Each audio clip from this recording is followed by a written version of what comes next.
Thank you all for making time to come to the symposium on Toward a Moral Economy, co-sponsored by the Lumen Christi Institute, the John U. Neff Committee on Social Thought, and the Katholische Sozialwissenschaftliche Zentralstelle. This public symposium serves as a keynote for a day-long conference tomorrow that is the first collaboration between the German-American Colloquium of the Katholische and the Lumen Christi Institute. It's also the fourth conference on economics and Catholic social thought organized by the Lumen Christi Institute. Now, over 4 years ago, we opened our first conference with 2 lines from Psalm 85 that I'd like to reread to you today. Charity and truth will meet. Justice and peace will kiss. Truth will spring from the earth. Justice will look down from heaven. This is, of course, a vision of the kingdom of God, but in a smaller way, it was also a vision for this conference. Several months after that first conference, Pope Benedict published his encyclical Charity and Truth, which explored the idea that truth needs to serve charity, and yet charity also needs to conform to the truth. That conference 4 years ago allowed us to develop the institutional capital to try to respond to the leadership offered by Cardinal Marx and the great tradition of the German Catholic social thought he and the Katholische represent. This year we have an esteemed set of speakers. Despite their many accomplishments, I will keep the introductions brief in order to make more time for them to talk and for discussion. Our first speaker is Reinhard Cardinal Marx, the Cardinal Archbishop of Munich and Freising, the seat once held by Pope Benedict. At the time of his elevation in 2010, Cardinal Marx became the youngest member of the College of Cardinals. He is one of the most prominent leaders of the Church in the area of Catholic social thought. This past March, he was elected President of the European Union's Conference of Bishops. Cardinal Marx holds a doctorate in theology from the University of Bochum and has taught at the University of Paderborn. He previously served as Bishop of Trier, where Karl Marx was born. Not to be outdone by his namesake, in 2008, Cardinal Marx published Das Kapital, a plea for humankind. His presentation today advances some of his arguments further by introducing for an American audience the idea of a social market economy. Our first respondent will be Roger Myerson, the Glenn A. Lloyd Distinguished Service Professor of Economics at the University of Chicago. Professor Myerson has made seminal contributions to the field of economics and political science, but probably his most influential contribution is known as the revelation principle. Here, revelation has nothing to do with sacred scripture. But the principle is extremely important to the field of mechanism design, which studies the optimal design of social institutions or contracts where not everyone holds the same information.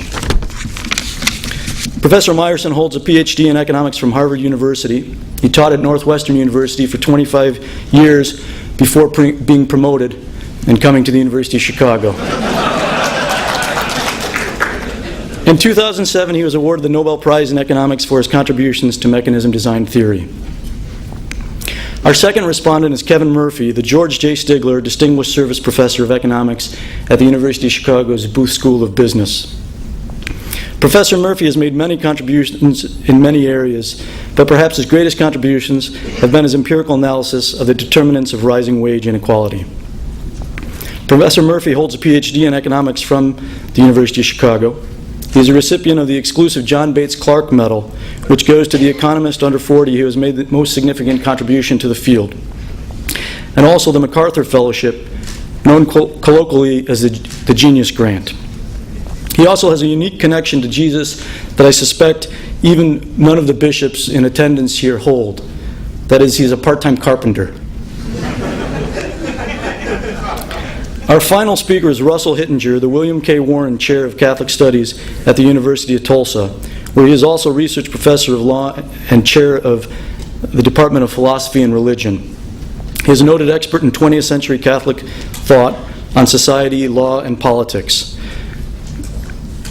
Professor Hittinger is not here quite yet, as I know. He's actually delayed from O'Hare, which anyone who lives in Chicago can sympathize with. But Professor Hittinger's books include The First Grace, Rediscovering Natural Law in a Post-Christian Age, and a critique of new natural law theory. He earned his PhD in philosophy from St. Louis University, and he is a member of the Pontifical Academy of St. Thomas Aquinas and the Pontifical Academy of Social Sciences and so we're hopeful that he'll get here in time to participate.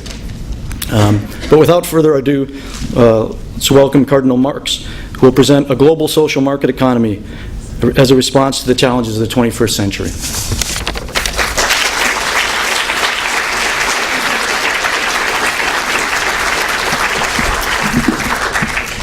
Your Eminence, dear bishops, professors, students, ladies and gentlemen, thank you for the introduction.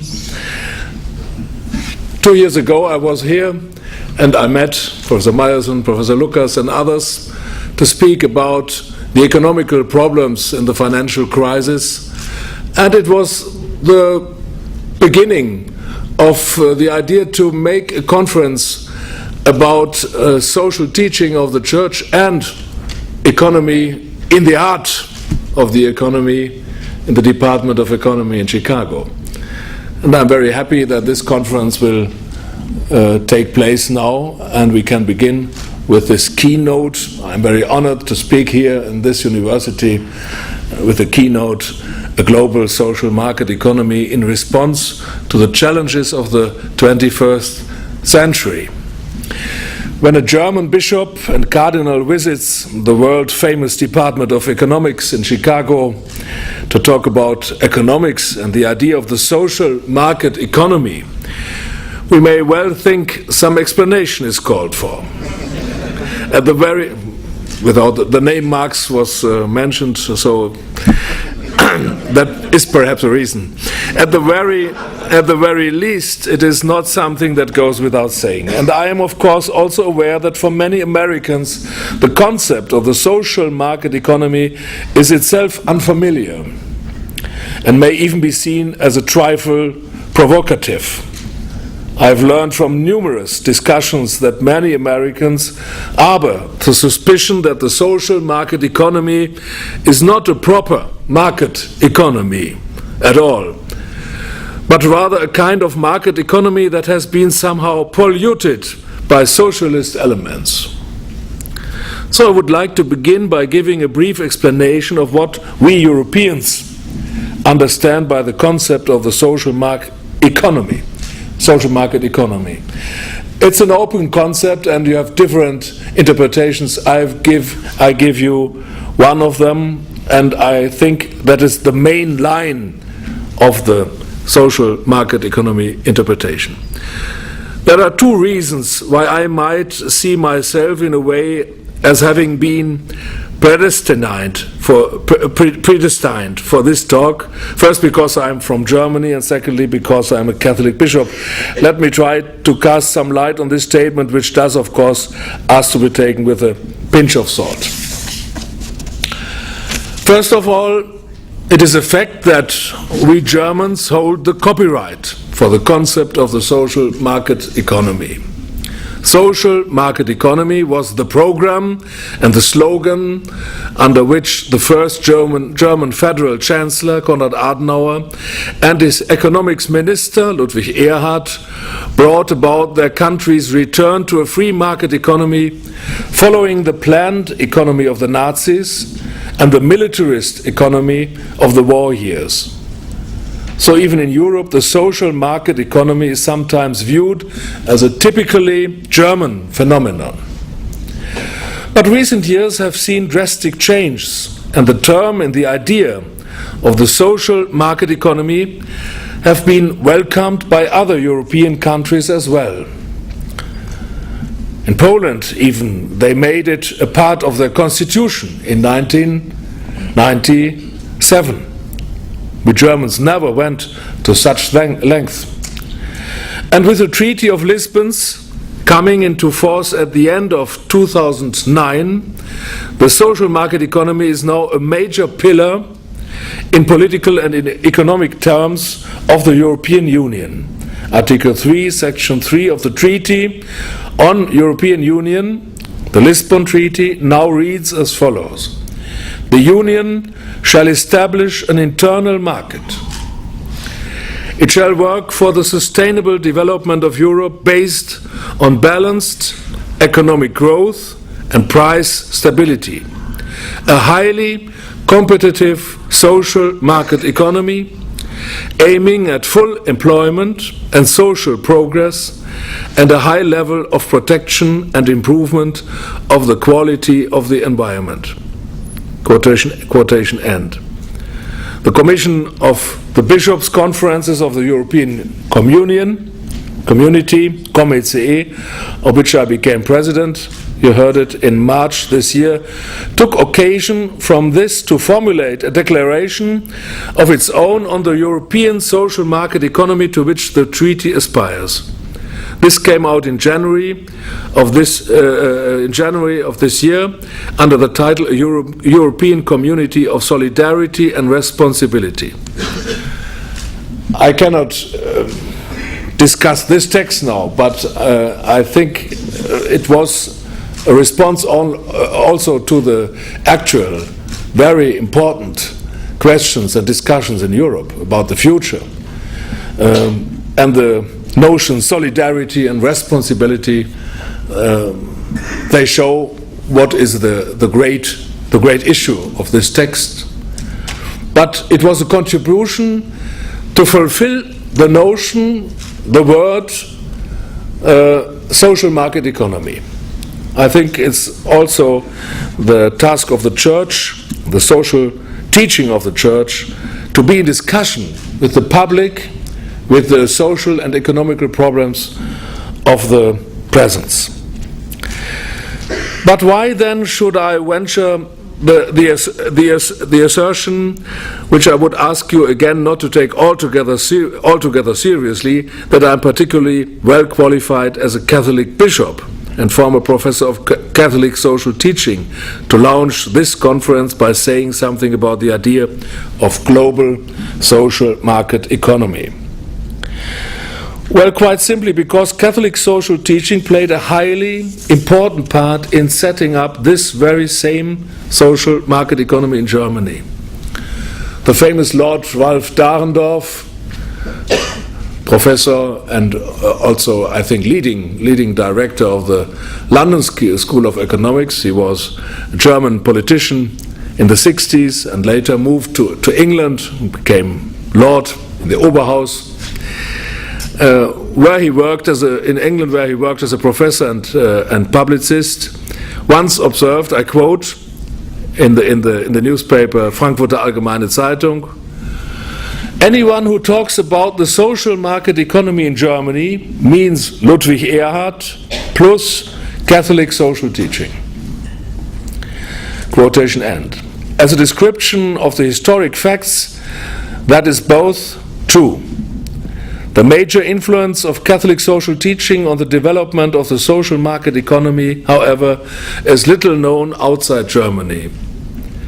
Most people just have an idea of the influence of ordoliberalism, Walter Eucken and the Freiburg School and others.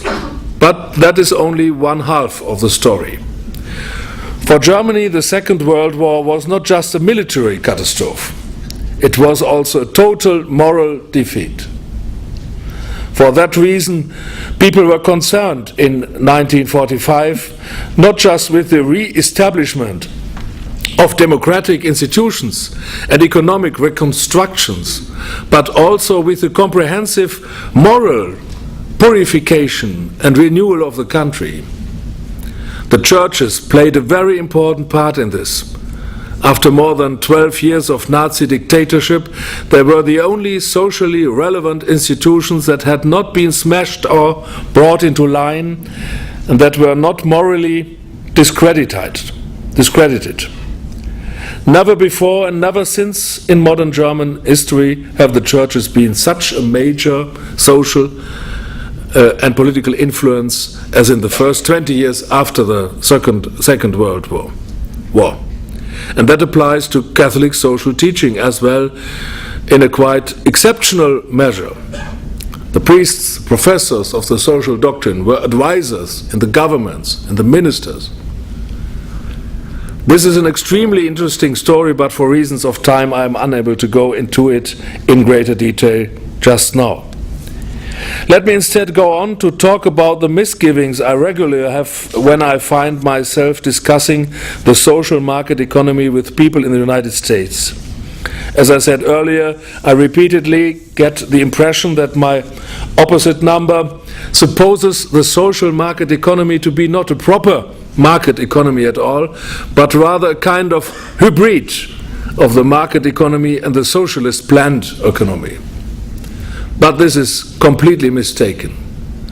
On the contrary, the concept of the social market economy came into being in programmatic opposition to the centrally managed economy as practiced both in the Soviet Union and to a great extent in Nazi Germany during the Second World War as well.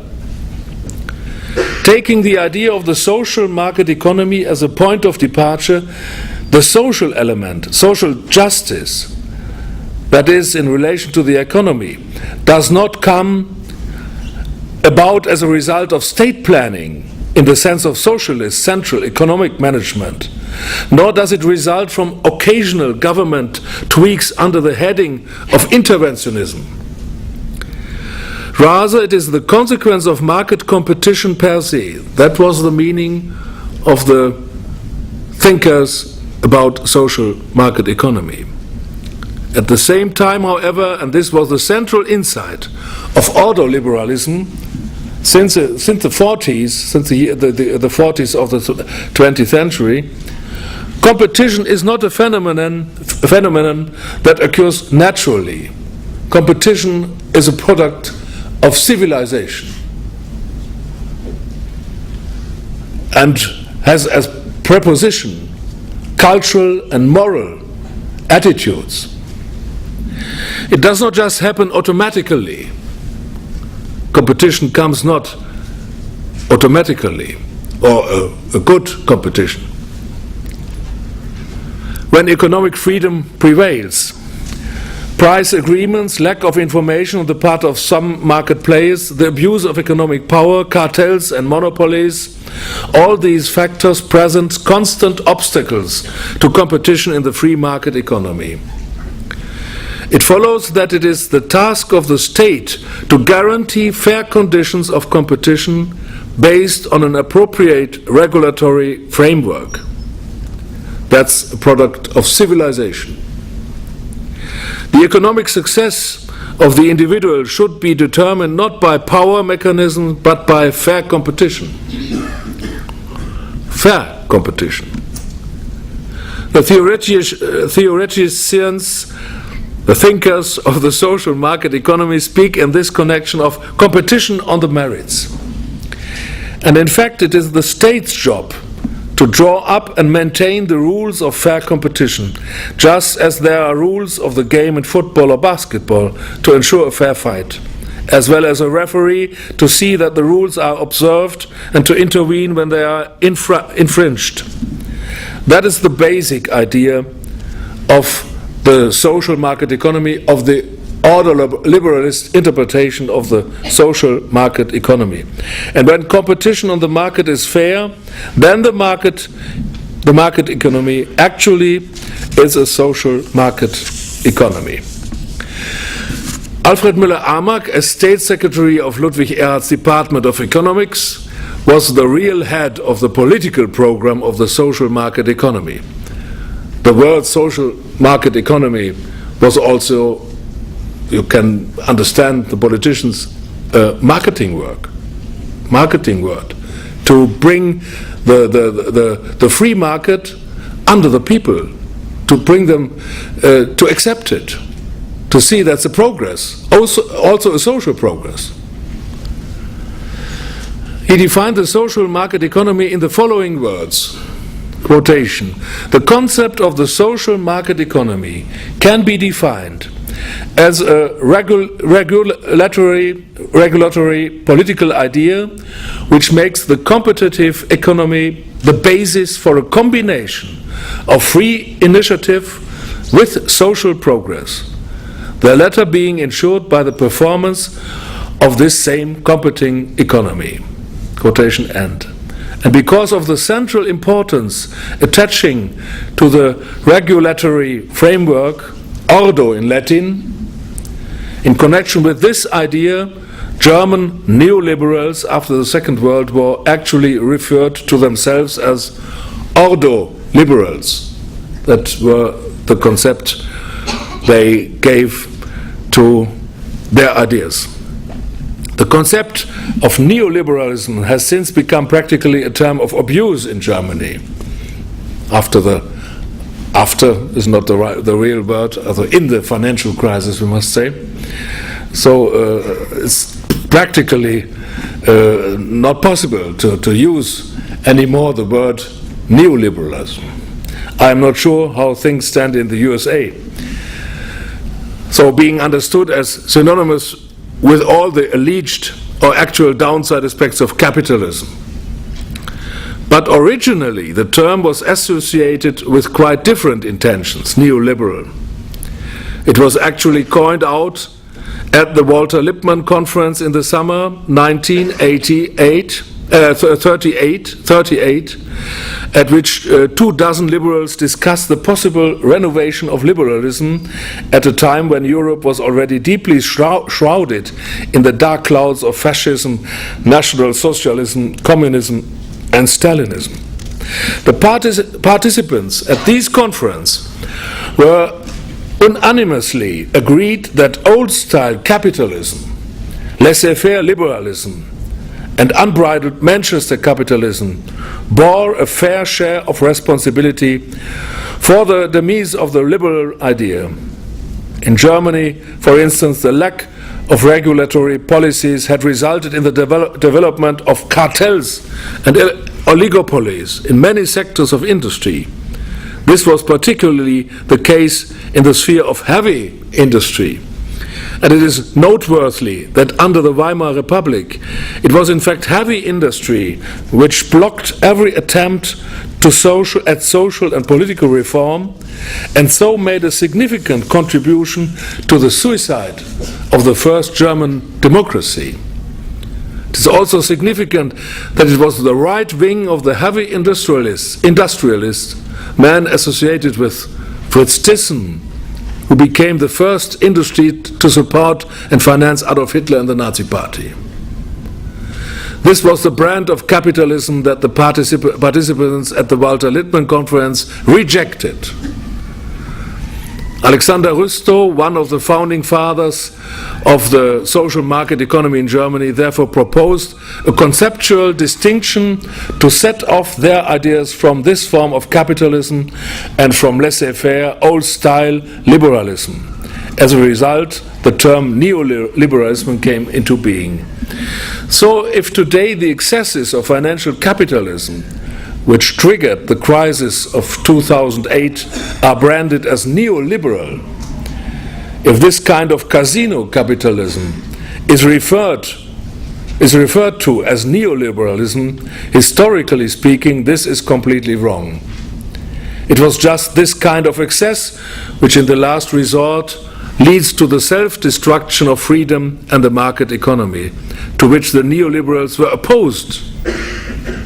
Unfortunately, today the term neoliberalism is burnt out.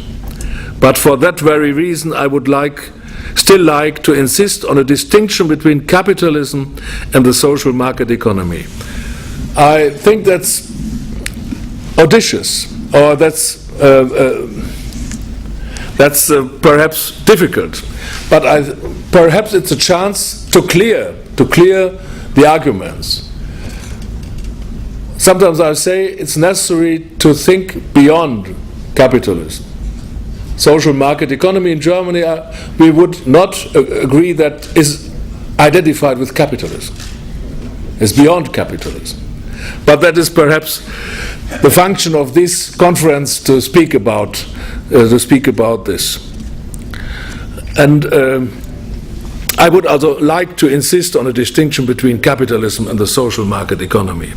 And under the auspices of the social market economy, what we need, in my view, is a regulatory framework, one effect of which will be to restore the financial markets to their proper function of serving the real economy and so contributing to the common good.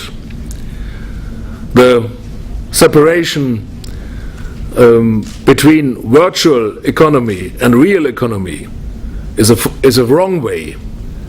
And I think to look only on the return of financial capital as the center of economy is a wrong way, economically wrong. But we will discuss it perhaps in the following session and tomorrow. In developing their idea of regulatory policy, incidentally, the founding fathers of the social market economy learned a lot about certain crucial issues from the United States in connection with antitrust legislation, for instance. Antitrust legislation is precisely concerned with the principal objective of the social market economy, that of ensuring fair competition by consistently restraining the abuse of superior information and economic power. Now, please don't get me wrong, I don't want to put up an impassioned plea for ordoliberalism or offer a theory that was developed at the end of the Second World War as a panacea for the problems we face in the global economy today.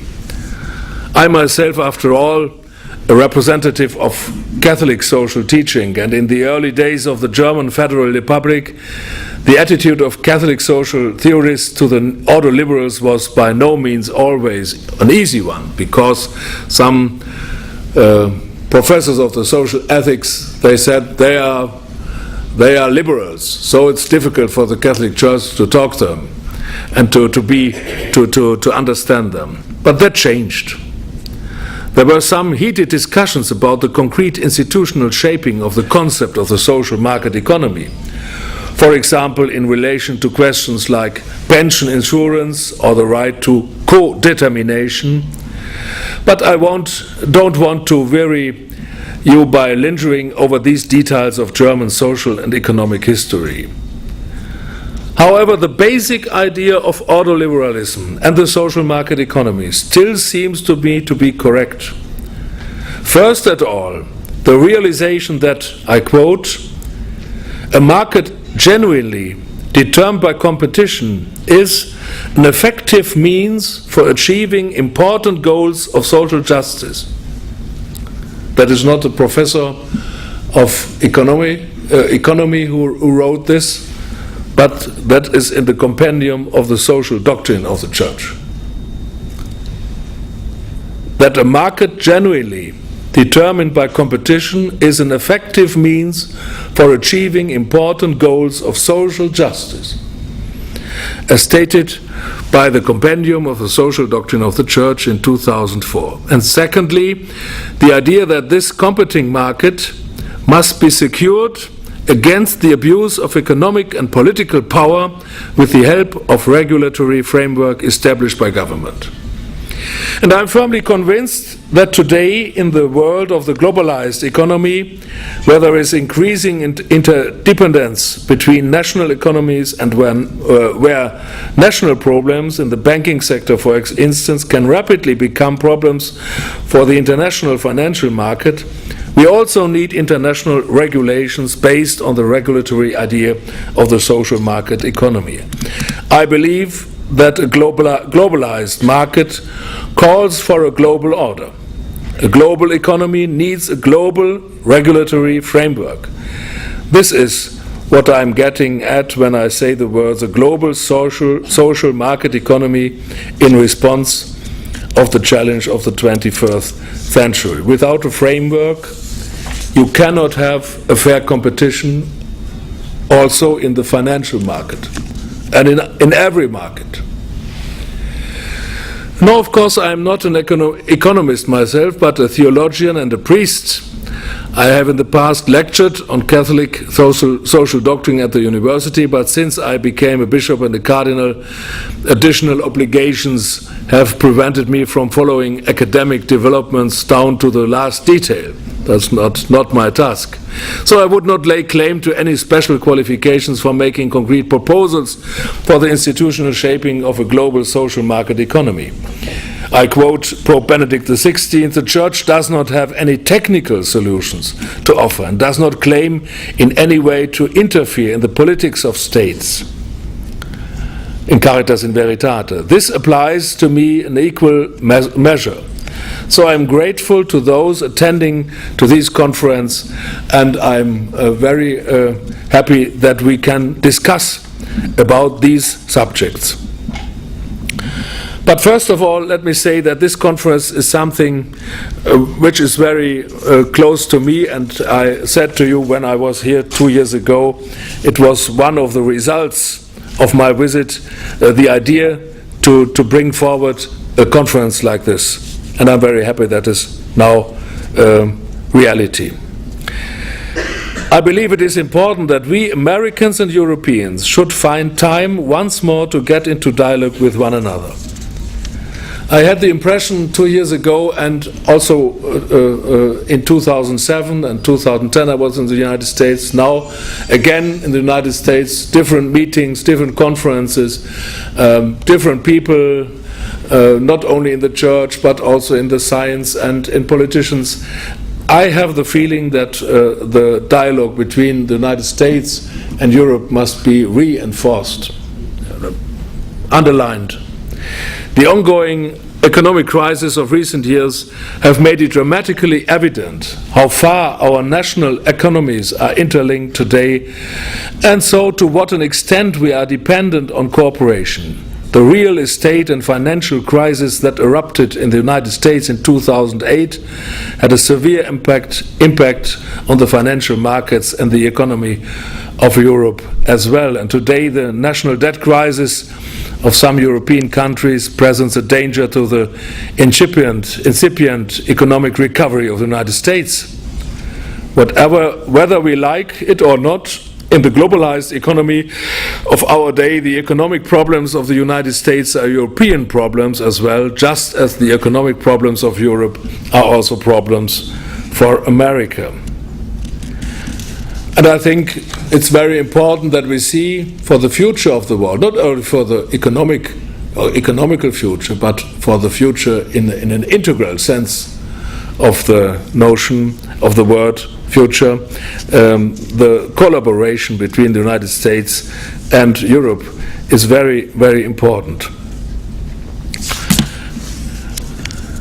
These major and increasing interdependencies between the national economies show, in my view, just how urgently we need a greater measure of international coordination in political and economic terms, along with a stable regulatory framework in the sense of a global social market economy. It's necessary. And one thing is beyond doubt, if this idea is to have the faintest prospect of being realized, it can only be because the United States and the European Union work together to achieve this objective. Because we have many countries and many new actors in the global scene, that's clear. They have their interests. I'm not naive. But to share values, to have a common concept of mankind, of justice, of fair competition, of chances for all, that's a very, I think, a little bit Western concept, and we have to bring it in the global discussion, and that is only possible to make an order in a global situation, not a state, not a global state, but an order, more order in a global situation. It's only possible when the Europeans and the United States will work closely together, more closely perhaps. So there are plenty of reasons why we as Americans and Europeans should get together to talk about the moral foundations and concrete problems of our national economies and of the global economy we all share in, as we have undertaken to do at this conference. And I'm firmly convinced that our common cultural values give us a good basis for coming to an understanding in relation to these issues. Economy is not understandable without a concept of man, without discussing about options, about issues of the communion of mankind, about sustainability. And so I think our common culture and values maybe enable us to bring these values forward, and the values are the point of depart of creating orders. When you have an idea what you want, you can also organize orders which respect the free market as a very important place for social justice, a fair competition, and so on and so on. Both on our side and the other side of the Atlantic, there has of course been a lot said and written in recent years to the effect that since the end of the Cold War, Europe and America have been developing in divergent directions. Political strategists advise us that we should not remain unduly focused on our allies of the 20th century. We should rather turn to the upwardly mobile regions of the world, above all to Asia. And there is some truth in this, no doubt. The world of the 21st century is significantly different from that of the 20th century. Since the turn of the millennium, countries like India and China have undergone an impressive economic development. They are already playing an important role on the international political stage, a role that will become even more important in future. The days when the G7 or G8 nations could determine the political framework for the global economy of their own bat, so to speak, are undoubtedly a thing of the past. And in a sense, this is a good thing. The old global economy, dominated by North America, Western Europe and Japan, was often regarded by the developing and threshold countries, with some justice, as a quasi-colonialist regime. From this point of view, we should welcome the fact that the G20 are playing an increasingly important part, and that the most prominent threshold countries can now take their place at the conference table. On the other hand, the multipolar world of the 21st century also comes with its problems. In a multipolar world, it is even more difficult than before to achieve the goal of an internationally acknowledged and realizable regulatory framework for the global economy, as we are faced with an increasing number of players who, with every justification, also want to have their say and exercise an influence. Some of the rising nations seem to be not particularly interested in strengthening the framework of international political coordination. Instead, they practice power politics, an interest-driven politics in the style of the nation-states of the 19th century. So the multipolar world is anything but the locus of an organized and established balance of interests that some hoped would follow the end of the Cold War. In 1992, this futuristic vision was outlined by American political scientist Francis Fukuyama in his book The End of History and the Last Man. Fukuyama thought that after the downfall of the Soviet Union and the Eastern Bloc, democracy, the law-based state, and the market economy would spread out to all parts of the world quite automatically. In the Cold War of ideologies, the good freedom had triumphed, and so history had reached its terminus just as it had come to its ultimate fulfillment internally. Good 15 years later, another American political theorist, Robert Kagan, published a book with the title, in flat contradiction of Fukuyama's thesis. The title is The Return of History and the End of Dreams. And I'm afraid Kagan is right. Fukuyama's vision of the future was an over-optimistic one. That doesn't mean that I would prefer to spread doom and gloom. But we have to admit, in sober earnest, that since the 90s of the last century we have seen not just the spread of freedom and democracy, we have also witnessed the return of autocratic regimes which practice a ruthless brand of power politics. For that very reason, in my view, it is important that the United States and Europe, even in a changing world, should reflect on the points they have in common and stand shoulder to shoulder as partners for a peaceful and more just and more sustainable order of things. Who is the other actor to do this? There is an essay well worth reading which focuses on these points that we have in common. Qu'est-ce que c'est l'Occident? By the French philosopher Philippe Nemo. The book has been translated into English under the title What is the West? Nemo can be a provocative writer, but his ideas are always stimulating, and his essay is an impassioned prayer addressed to both Europeans and Americans, urging them to reflect on their cultural similarities and common values, on the things that actually characterize Western civilization, also on the role of the Christian faith.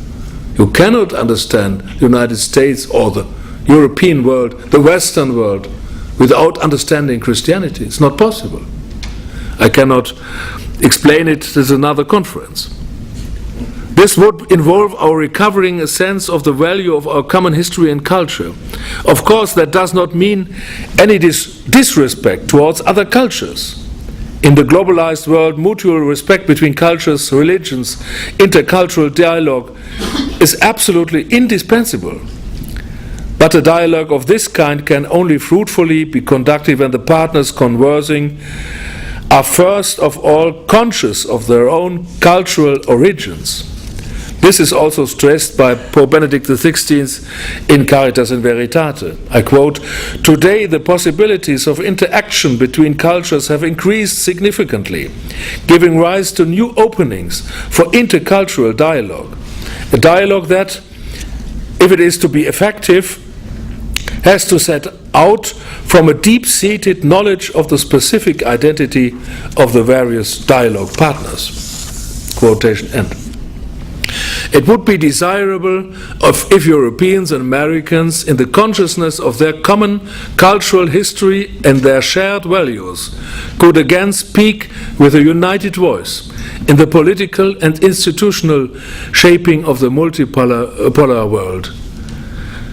In the spirit of these values, and that are, I can admit as Bishop, mainly Christian values, we must seek together for ways of resolving the major political, economical, ecological and social problems with which humanity is faced today. The problem of protecting the life in an integral sense, the fight against poverty, the climate discussion, and so on.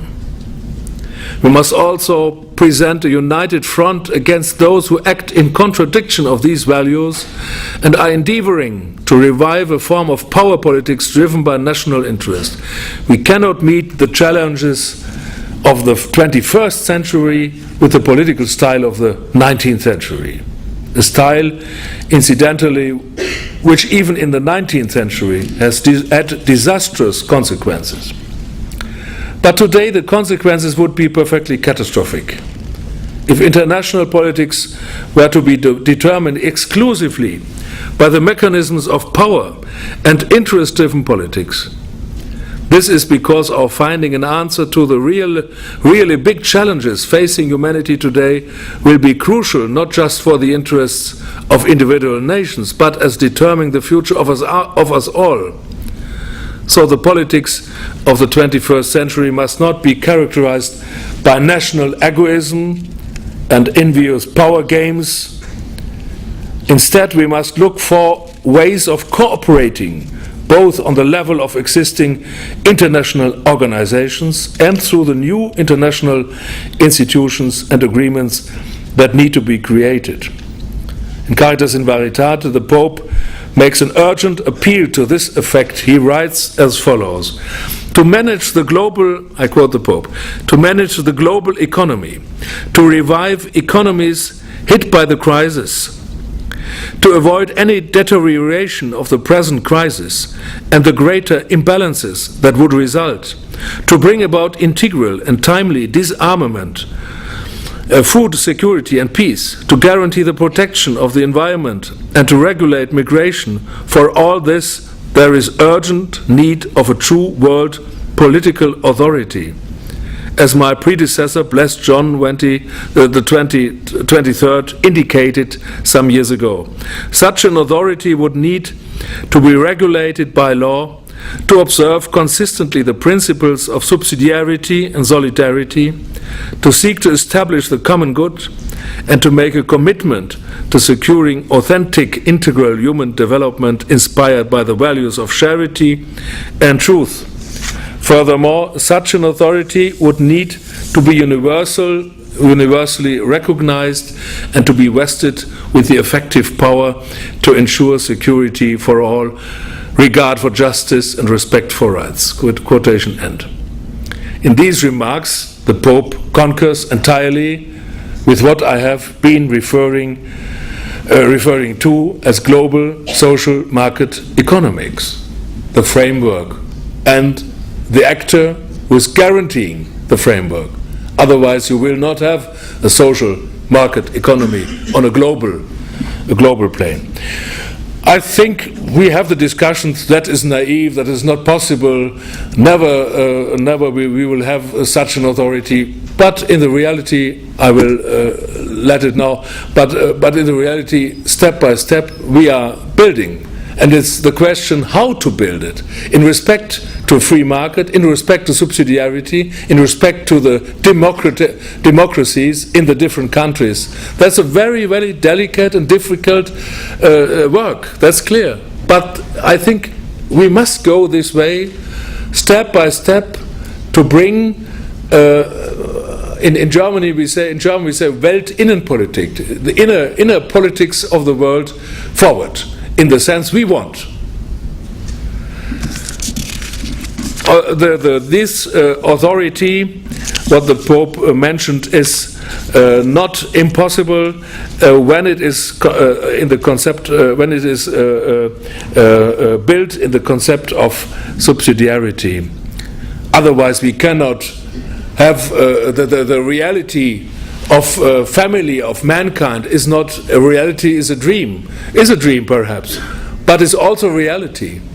And that's the task, the special task of the Church, to bring this, not this dream, but this concept of humanity as a family in a symbol, in a sacramental symbol. And it is necessary to see that we have a common good of the world, a global common good.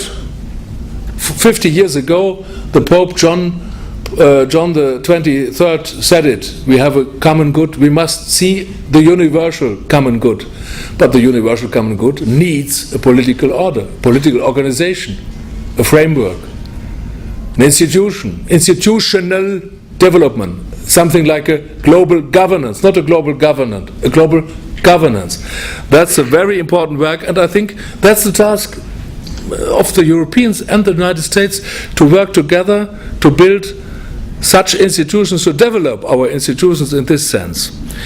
Incidentally, it is absolutely not the case that the Pope is calling for a world government. He speaks not about a world government. Such a demand would indeed be illusory.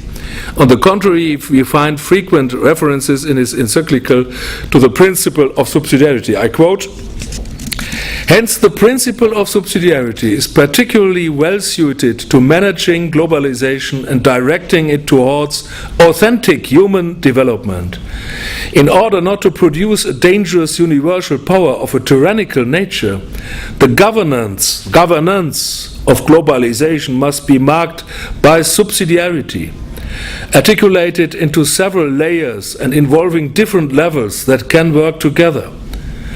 Globalization certainly requires authority, insofar as it poses the problem of a global common good that needs to be pursued.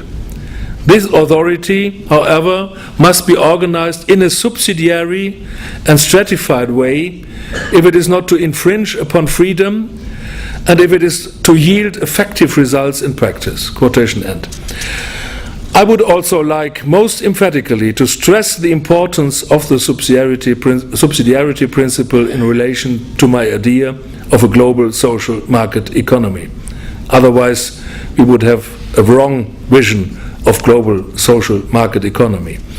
It is not a matter of disempowering national economic policies, but rather of finding an answer such that in a globalized economy certain responsibilities of regulation and organization shall not be exercised solely by the national government authorities.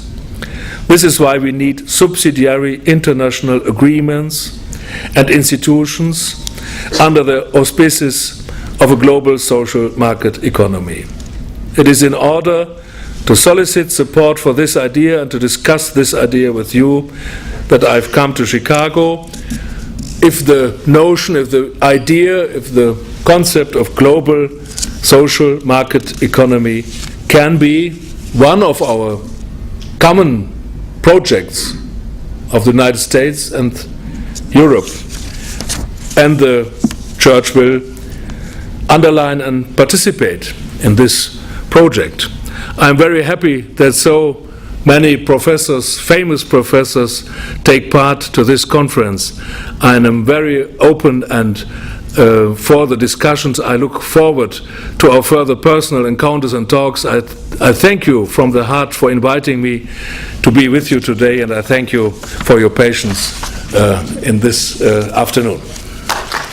Thank you, Cardinal Marx. Thank you for coming here to Chicago today, and I am deeply grateful for the privilege of speaking after you about such enormous issues. Cardinal Marx has spoken about ordoliberalism. I like this word. It's a new word to me, but thanks to you. I understand it means designing fundamental rules for a great society that's to be based on individual choice and fair competition, both in markets and in politics. He's raised the greatest question that we know in social science, the question of how to build a prosperous moral society. As a game theorist, and when you spoke of the rules of the game, my heart skipped a beat. As a game theorist, I love to talk about how the rules of games can be better designed. As an economist, I recognize that the foundations of a better social system must be political, and I think also religious. That our best hopes for a moral economy should be based on our democratic political systems and on our deeply held values and sense of what our leaders should do. But we must try to understand how a successful democratic society and its economy actually works. Economists assume that any society is composed of selfish materialist individuals. To bind us together into something greater, I think we must look first to political leadership and to law. Leaders, from the selfish materialistic perspective, I see leaders enjoy privileges of power when others in society broadly recognize their leadership, their status as leaders. But this recognition will depend essentially on the leader's reputation for conforming to accepted laws in the society. One who loses this reputation will risk losing his or her status as a recognized leader. And that's why the essential key to democratic development, I believe, is to increase our nations and our supply of leaders. Let me say this again. The essential key to democratic development is to increase the supply of political leaders who have good reputations for using public funds responsibly in public service. That's become kind of a central idea that I think I will return to it a few times in this discussion. I want to argue, for example, that new laws can provide the basis for fundamental social change only if people broadly understand these laws well enough to insist that their leaders must actually enforce them. I'm thinking at this moment about Senator Dodd and Representative Frank. I think they must be aware that if people do not understand a law, then they cannot hold their leaders responsible for corrupt failures to enforce it. A regulatory reform, such as we clearly need in the financial industry, a regulatory reform will be incomplete until political leaders can explain the new regulatory principles to the public and begin developing reputations for appropriately enforcing them. As I noted, as a game theorist, I love to talk in detail about how the rules of games affect people's welfare. That's my job and my avocation. And please, I'd like to briefly list 5 focused questions on key central areas that I think, Cardinal Marx, you've raised in your talk. 5 key areas where I think fundamental rules need to be rethought, the rules of the game. First of all, before 2008, investments flowed from the whole world into Europe and North America because the financial institutions here were considered the most reliable in the world. And that was clearly thanks to a system of law and regulation, which in turn depended on our democratic political systems. 2008 showed that these institutions were not reliable enough. Some well-focused regulatory reform was clearly needed. I'd like to argue that such a reform could have started at the heart of the system of bank regulation, in the capital adequacy formulas. Under these formulas, if an asset is considered to be very safe, then banks are allowed to buy it in large quantities with little or no investment of the capital that actually belongs to the owners of the bank. Now, if such assets turn out to actually be very risky, then the banks which have leveraged up on borrowed money to buy them are then put at risk in a fundamental way that destabilizes the entire system. This has happened twice in recent years for our American mortgage-backed securities and for sovereign debt in Europe. From the very start, the Basel standards of trying to build an international standard for bank regulation recognized foreign exchange as a serious source of risk. But those same Basel standards always treated sovereign national debt in its own currency as being, quote, very safe in the above-noted sense. So in the formation of the Eurozone, massive risks in Europe were moved from the category that the bank regulators were supposed to treat as very serious into a category that bank regulators were told to ignore. So my first question is, should regulators be telling banks that they need more capital to invest in small businesses than to invest in mortgage-backed securities or in sovereign debt? Question 2. Tension in the Eurozone today is focused on a debate of austerity versus stimulus. But they are not quite incompatible.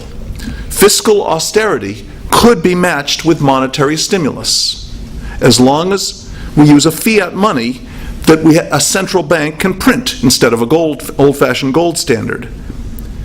Everybody understands today that monetary policy must follow rules that restrict the printing of money. But there is no reason to keep the rule based on a fixed inflation target, regardless of how low growth may be and how high unemployment may become in much of the currency zone that we live in, as is in the Eurozone today. So to be very specific, I'd like to ask, should the central bank's monetary policy target be held at a 2% current inflation every quarter, or could it follow instead a 4% nominal growth path of trying to maintain GDP in current prices on a steady path, the 4% nominal growth rate being a sum of real growth rate plus inflation? That would be a rule that today would allow the central bank of Europe to have much more stimulus, because by my accounting, Europe today is about 10% below the path that existed before 2008 of nominal GDP growth.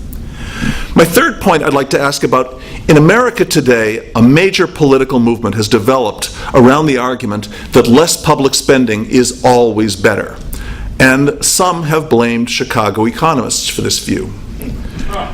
But we know that prosperous nations allocate a larger fraction of output to public spending. And indeed, I would argue, poor nations in the world may be poor precisely because they lack political capacity to cut waste and corruption in necessary public spending. In a democracy, then, voters' ability to monitor public spending is a vital public good, and it may be one of the best areas where we could invest for better growth in the future. So my third question is, could we perhaps get better democratic oversight of our public budgets if our public schools actually taught students how to read public financial statements? That's question 4. I'm an idealist. Point 4.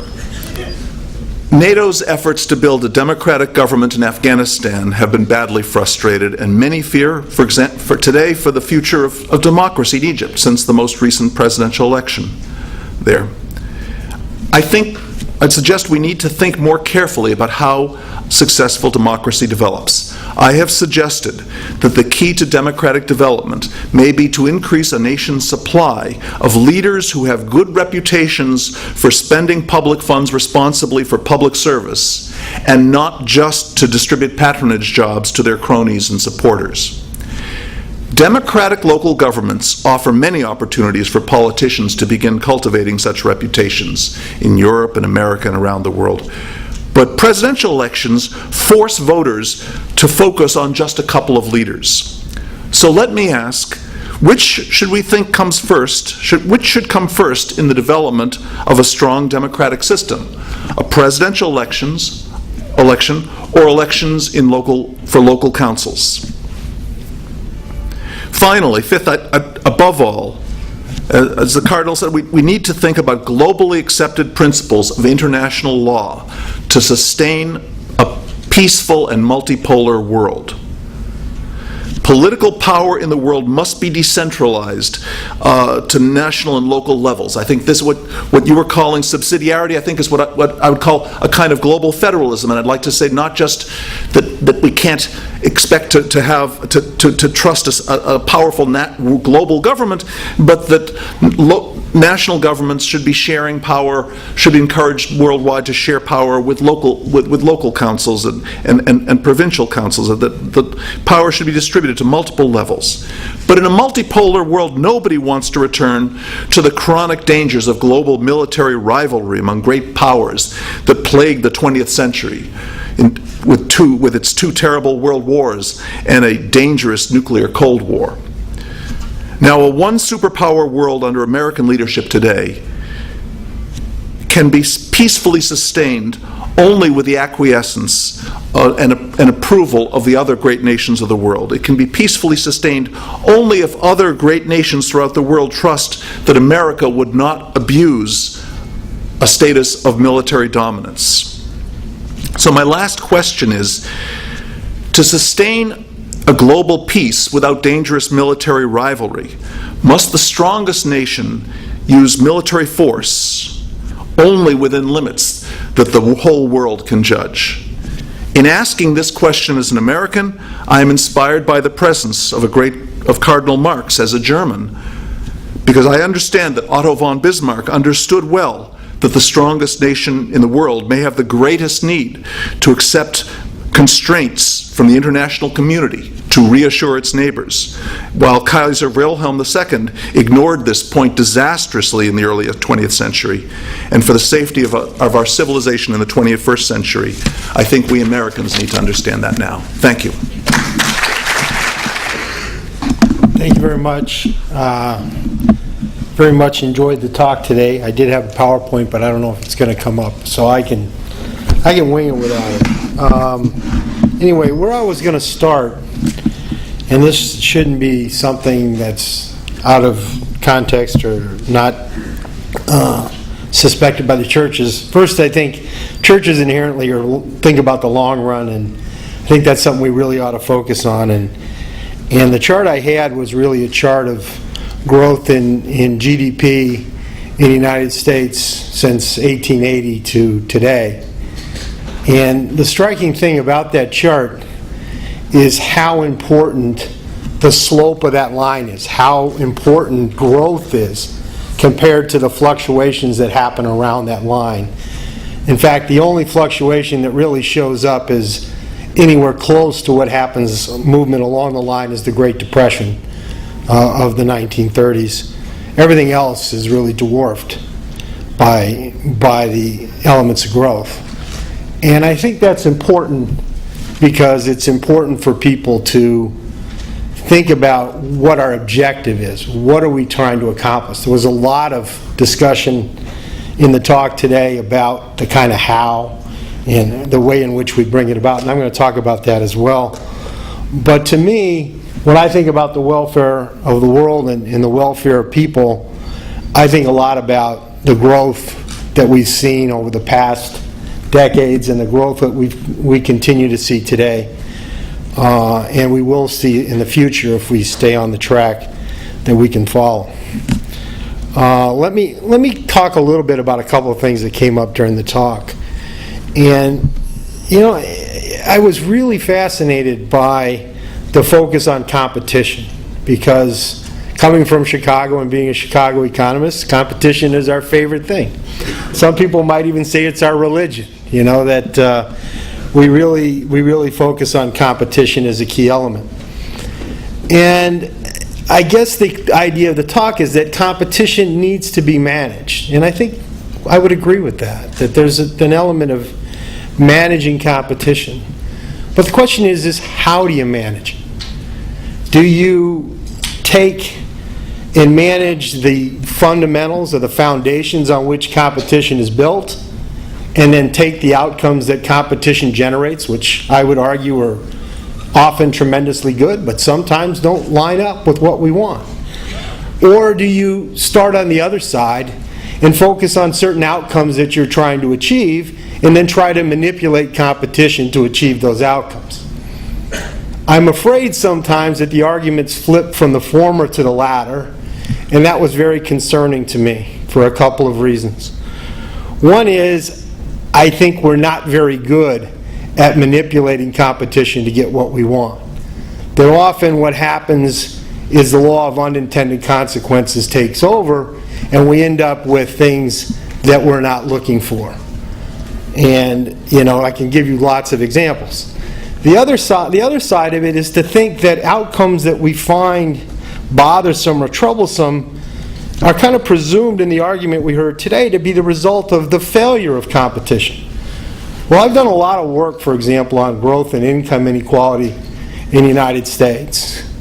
And I can tell you that there are really a couple of things going on there. One is there's been a long-term growth in the demand for more skilled workers. That there's growing demand for skilled workers in the United States and around the world. And what has happened is, while demand for skilled workers has been growing, the supply of skilled workers has not kept pace. And what happens when demand goes up faster than supply? Prices rise. At the other end of the skill spectrum, we have the low-skilled workers. Demand for them has been falling for decades, centuries, and has continued to fall over the last 30 years. Unfortunately, the supply of unskilled workers hasn't fallen fast enough. Now, where does that come from? Well, the demand side is part of the natural economy. It's part of that economic growth that's pushing us forward. And what's going on the supply side? Well, the supply side, if you look at it, I think is largely a failure of our public institutions to educate people the way they need to be educated. And to me, I would look at that and say, that's not a market failure. That's not the market, the power struggle that was emphasized, or other failures of monopoly. It's not monopoly that's leading to low wages for low-skilled workers in the United States and elsewhere, or high levels of unemployment for those same workers in Europe. It's not monopoly power. It's not the exercise of market failure. It's not the kind of things that regulation is going to solve by switching the market around. It's one we're going to do by getting better institutions. And the question is why don't we count on that same element of competition to help out our students by offering them more choice and greater opportunities for education and training? The other side is when you take that top-down approach of focusing on outcomes, as I said before, you get unintended consequences. So I tried to think about, and you're right, the talk today was correct. This concept hasn't made it so well to the United States, but there's been a lot of talk about social justice in Chicago. And one of the big things people advocated in Chicago was, we don't want Walmart in Chicago. Has that been a good thing for poor people of Chicago? Do we think keeping Walmart out of Chicago was the good thing for them? I don't think so. Talk about globalization and the globalization impact. Globalization, while it's been costly in terms of jobs, has had a tremendously beneficial effect in terms of the purchasing power of lower and middle income households in this country. Go to Walmart, go to Target, see what you can buy, see what that trade allows people to buy that they couldn't buy in the past. What's amazing is that a pair of jeans for a kid today costs about as much as it did when I was a kid. And that's a long time ago. And so the idea that we would respond and do things that would push us in the right direction, I don't think we have a great track record on that. I think it's very difficult to control the outcomes. So I think we need to work on regulating, and the political structure needs to support competition, but it has to do it on the input side. It has to say we need to create the precursors that allow competition to flourish. We need to have the institutional structure that allows people to make choices, gives opportunities to children from poor families to get educated, that gives the opportunities to those children and their parents and everybody else to compete in a free and open marketplace. But that means at the same time that we're going to have to live with the results that come out of that. And I think that's where I would disagree with a lot of the debate today. That I think we have to focus on what inputs we need to provide to the competitive process and live a little more with the outputs. And it won't always be what you want, because markets don't just do good. Markets do whatever they're incentivized to do, and they do it pretty well.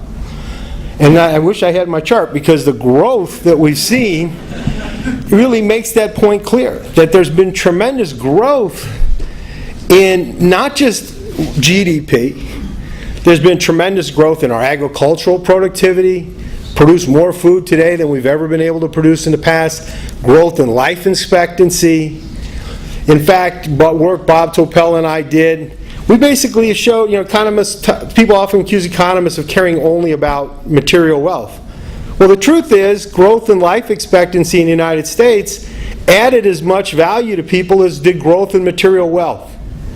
That if I ask, why are we richer today than we were 100 years ago, the answer is basically equally because we live longer and better, as well as we're richer.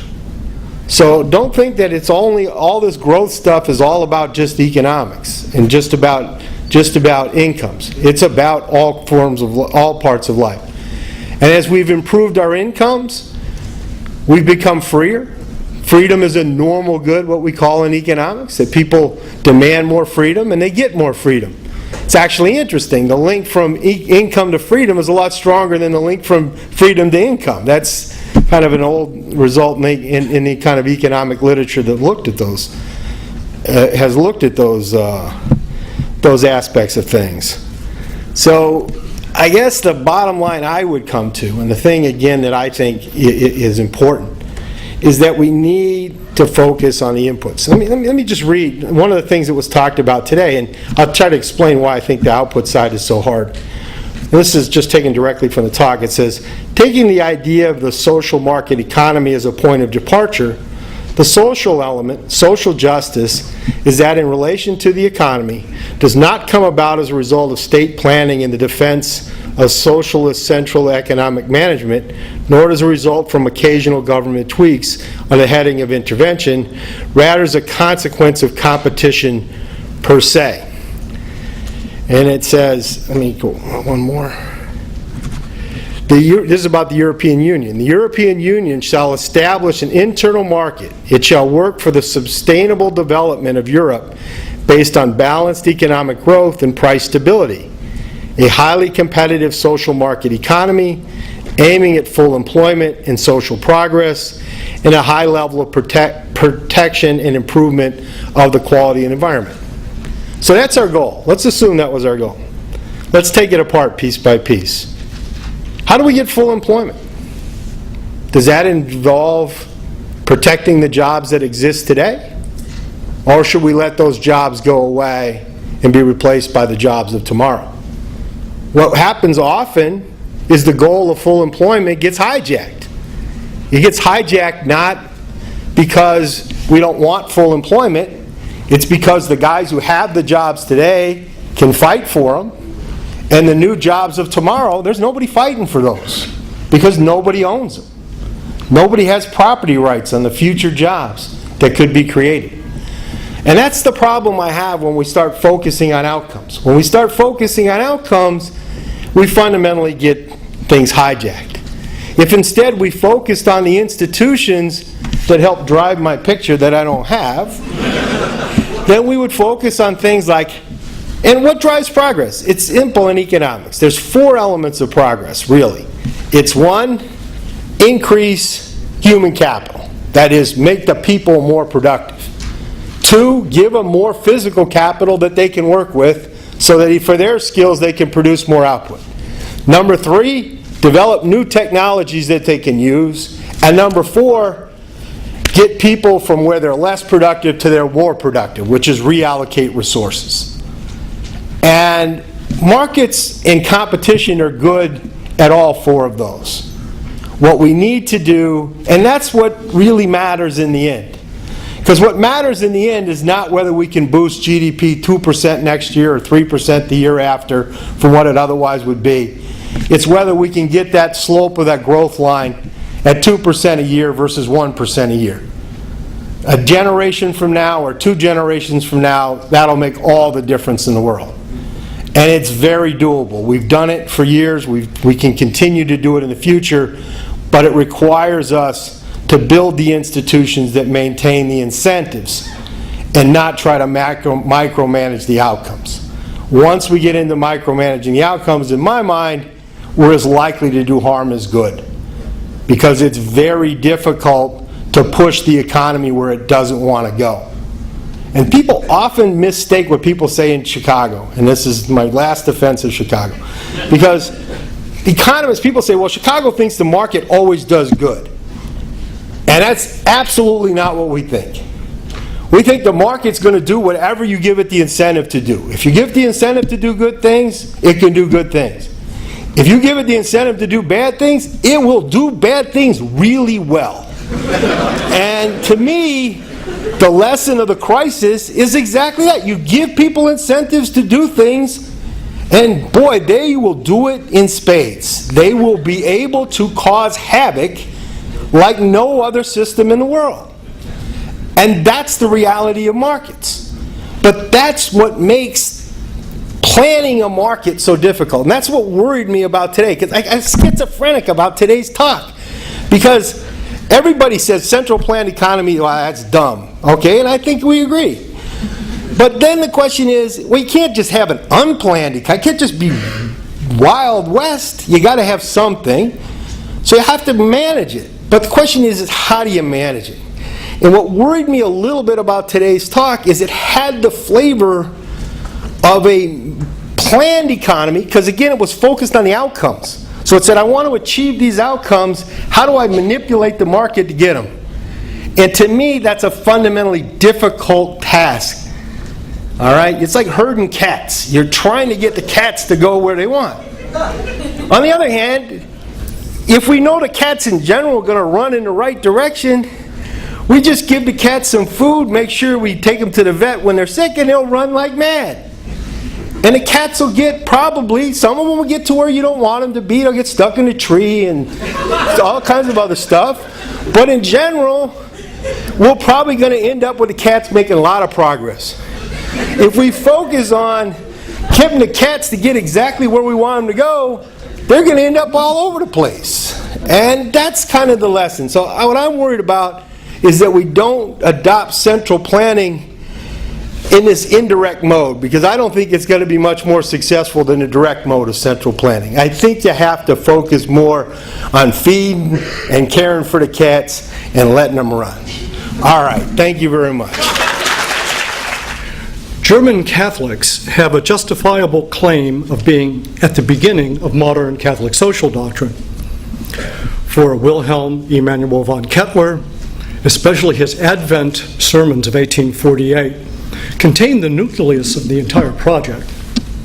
His blistering criticism of state absolutism and his defense of stratified social and political union was the keynote for the evolution of magisterial teaching on these matters. And 100 years later, it was German Catholics, formed in that same tradition, who were able to imagine through the thickness of history of a European Union that amounted to something more than integration of markets. And so for my part, I'm inclined to listen carefully when a German prelate speaks about these things. This January, the Commission of the Bishops' Conferences of the European Community issued a very thoughtful document. Cardinal Marx wrote the preface, entitled A European Community of Solidarity and Responsibility. This document faithfully reported recent pontifical and curial statements on the need to ensure a global political authority. And the conference also accurately noted two limiting conditions of global authority. First, that such authority cannot be imposed, but has to be the outcome of a free and shared agreement and a reflection of the permanent historic needs of the world common good. Second, that any kind of supranational institutions has to comport with the principle of subsidiarity. And so I would like to invite, or perhaps instigate, His Eminence to speak a bit more directly to this issue. In his presentation, he rightly insists that Pope Benedict does not call for a world government. So let's bracket the term world and instead just focus on EU, European Union. And let's bracket the word state, which summons too many boogeymen. However, for reasons that will become clear in my brief remarks, I think we should keep the word government. Do members of European Union aim at a modus vivendi characteristic of an alliance, or do they aim at a union at least approximating polity or government? What is polity or some module of it that is government without being a state, much less a superstate? This is a very perplexing question, practically for the Europeans, but philosophically for Catholic social doctrine. The negation is very clear, not a state. But the affirmation that ought to follow after the negation strikes me as very nebulous. So, en route to His Eminence's response, let me bring more sharply into view each of these limiting conditions of global authority, applied only to EU. The first is consent. The situation of EU is very telling in this regard, for if the member states cannot agree to a transnational union that approximates polity, the prospects for such a thing would seem pointless in other parts of the world. After all, the nations of Western Europe have much more in common. Common formation in the ideas and institutions of Greco-Roman antiquity, common citizenship in Latin Christianity. Even its secularity or secularism is a quite distinct thing. A common enlightenment, common experience of 2 world wars, patience to rebuild these societies after 1945, and last but not least, some 60 years of serious effort to create something more than a monetary union. And let's be honest, the ideal of a transnational authority and the 2 limiting conditions are distinctively the work of Western Europeans. If I correctly understand Cardinal Marx, and the Commission of the Bishops' Conferences of the European Community. What has been and continues to be aimed at, that is consented to, is something more than a weak managerial governance. And here I'm referring, well, Cardinal Marx already referred to it, to the social scientific distinction between la gouvernance, which broadly means management, cooperation, and il governo, which means government, usually done by a state. From above, governments, according to this governance model, respond to globalization by outsourcing powers to bodies which are not governments. Juridical and financial institutions, military coalitions put together for humanitarian interventions, and a vast world of international civil society. This can be called weak governance in the first place because there's no intention of governing, but only of managing situations and crises. It's weak in the second place because the instruments of governance are chiefly technical. Managers, after all, are reluctant to deploy normative principles, either moral or anthropological. But if actual governments are pinioned from above and below by this great sea of governance, no one is quite sure where the political stands in the continuum of social life, or where the political stands in the continuum of authority. And it seems to me that governance, with no intention of governing, is bound to create what Europeans call a legitimacy deficit. But for their part, His Eminence and his Episcopal colleagues say very clearly that EU is not just a platform for prosperity regulated by managers. I quote their statement from this January. From the beginning, the EU has considered itself not only a free trade zone, but rather a political community that is based on a value-based community.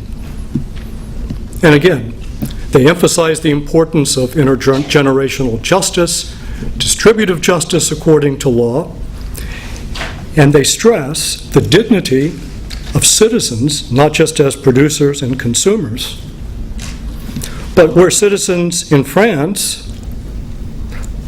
in France are citizens, but stand to persons in Greece as producers and consumers, there is the possibility of an alliance, a kind of partnership. But so far forth, there's no note of political community. They don't stand to each other as citizens. It seems to me that if Catholic social doctrine urges unions, here just restricting ourselves to Europe, that go beyond alliance and partnership, it's not enough to say not a state. Now, I do the same thing when I'm asked. No, Catholic social teaching does not teach the need for a super state, but I'm never satisfied when I give that response. I worry that Catholic thought urges some kind of transnational political community, but then issues a negation that leaves the thesis itself in doubt. Perhaps this is only a question of rhetoric, but this rhetoric cannot avoid dealing with the imagination. For 200 years, we've been formed in nation-states, and there's hardly a tangible example of a political union and authority that's not so bounded. To say not a state is to, in some way, suggest not political. Now, to the second limiting condition. The Commission says very pointedly that in addition to the state and the market, there are free forms of solidarity, mutual associations, cooperatives, self-governing municipal bodies. And here I quote, "They should be given priority whenever they prove to be the equal of the state or the market economy solutions, in accordance with the principle of subsidiarity." Now, dealing as it does with the economic situation, the bishop's statement is tinctured with the value of efficiency when they treat subsidiarity. That is, agents other than organized in a market or organized in government ought to be given priority when they're the equal of either, it seems, by efficiency, by a kind of output. If we are considering a more complex union, we have to deal with at least some social entities that cannot be judged simply by efficiency: families, churches, the political community itself, and B, social entities that not only have their own distinct kinds of solidarity, but also authority internal to themselves. This is why usually both Europeans and Americans understand these subsidiary societies or associations as enjoying rights at their proper level. Going back to Aristotle's famous dictum that polity begins in necessity but aims at excellence, the first point of any political union, it seems, would be to ensure that the relation of whole to parts become constitutionally stable. Families, extended kin, neighborhoods, villages, to use Aristotle's example, need a settled and authoritative union for the purposes of their own self-preservation. In one respect, love of the part for itself precedes love of the whole. It's simply necessary to form political union of some kind to preserve the plurality of institutions that have to be protected. Excellence comes later. In other words, subsidiarity presupposes political union, having minimally a structure in which one authority is superior over a certain range of issues that are common. But the common always consists of plural agent societies and authorities. Complex and stratified is not the opposite of polity. It's a fundamental property of political order. To conclude, of the two limiting conditions regarding transnational unions, it's really the first that matters, what they're aiming at. For subsidiarity is a limiting principle only after we or someone decide the very first issue, namely, what is the whole in its subsidiary members? Take away political authority regarding relative superiority or subordination over a common issue. I'm not sure the principle of subsidiarity has much of anything to do. Subsidiarity without political union of some kind is lifeless, is evacuated of meaning. So if we can't decide whether to achieve an alliance or perhaps partnership on the one hand, or some kind of political union, subsidiarity is very nebulous.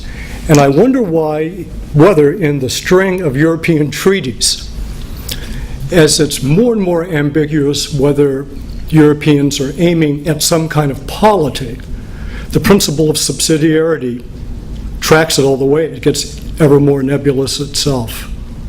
Well, and so, Your Eminence, these brief thoughts reflect my appreciation for your paper and your work. And as I said, when a German prelate speaks on these things, I'm obedient, ready to listen. Thank you very much.